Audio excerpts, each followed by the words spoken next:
এমনিতেই এবারের ফুটবল মৌসুমটা একেবারেই ভালো যাচ্ছে না ম্যানচেস্টার সিটির। তার উপর উয়েফা চ্যাম্পিয়ন্স লিগে পিএসজির কাছে হেরে টিকে থাকাটাই কঠিন হয়ে গেল সিটিজেনদের। প্যারিসের পার্ক দে প্রিন্সেসে এমন এক নাটকীয় ম্যাচ দেখল পুরো ফুটবল বিশ্ব, যেখানে শুরুতে এগিয়ে থেকেও শেষ পর্যন্ত বিধ্বস্ত হতে হলো ইংলিশ জায়ান্ট ম্যানচেস্টার সিটিকে। পিএসজির সাথে ম্যাচটা যে ফাইনাল সেটা লড়াইয়ের আগেই বলে রেখেছিলেন কোচ পেপ গার্দিওলা, আর সে ফাইনালে তার দলকে স্তব্ধ করে দিয়েছে পিএসজি। গ্রুপ পর্বে পিএসজির কাছে হেরে বিদায়ের শঙ্কায় ম্যান সিটি। তাই তো সেই শঙ্কায় শঙ্কিত হয়ে সমর্থকরা মনে মনে ভাবছেন, তবে কি চ্যাম্পিয়ন্স লিগে শেষ ম্যান সিটির অধ্যায়?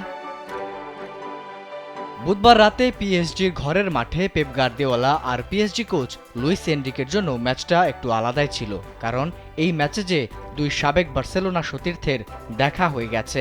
আর নয় সৌন্দর্য নিয়ে চিন্তা, এবার নিজেকে সুন্দর করে তুলুন স্টাইল ম্যানিয়াক্সের সাথে।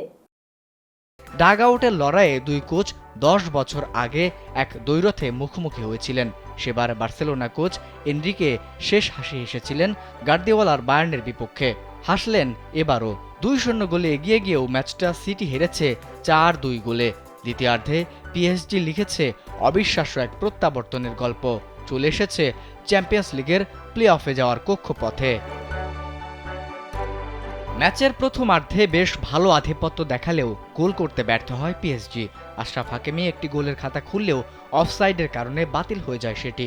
প্রথমার্ধে গোল শূন্য থাকার পর দ্বিতীয়ার্ধের শুরুতেই পাল্টে যায় ম্যাচের গতিপথ। মুহূর্তের মধ্যেই সমতায় ফেরে পিএসজি। এরপর জোয়াও নেভেসের দারুণ হেড আর গঞ্জালো রামোসের শেষ মুহূর্তের গোল নিশ্চিত করে সিটির দুঃস্বপ্নের রাত।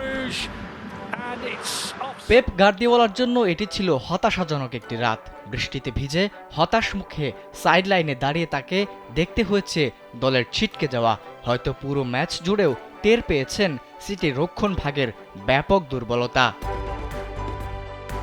এদিকে পিএসজির কাছে এমন হারে কপাল পুড়েছে সিটির। লিগ পর্বের শীর্ষ 24 থেকে ছিটকে গিয়ে তৈরি হয়েছে বিদায়ের শঙ্কা। চ্যাম্পিয়ন্স লিগের দ্বিতীয় রাউন্ডে প্লে অফে খেলাটা অনিশ্চিত হয়ে গেল পেপ গার্দিওলার দলের। চলতি মৌসুমে বাজে সময় কাটানো দলটা এখন আছে টেবিলের 25 নম্বরে। প্লে অফের সম্ভাবনা তৈরি করতে ক্লাব ব্রুগের বিপক্ষে শেষ ম্যাচ জেতা ছাড়া আর কোনো রাস্তা নেই পেপ গার্দিওলার শিষ্যদের। কেননা শেষ ম্যাচে যদি ক্লাব ব্রুগাকে হারাতে না পারে, তাহলে সেটিই হবে চলতি মৌসুমে সিটির শেষ champions league match. Abid Hasan, কালবেলা।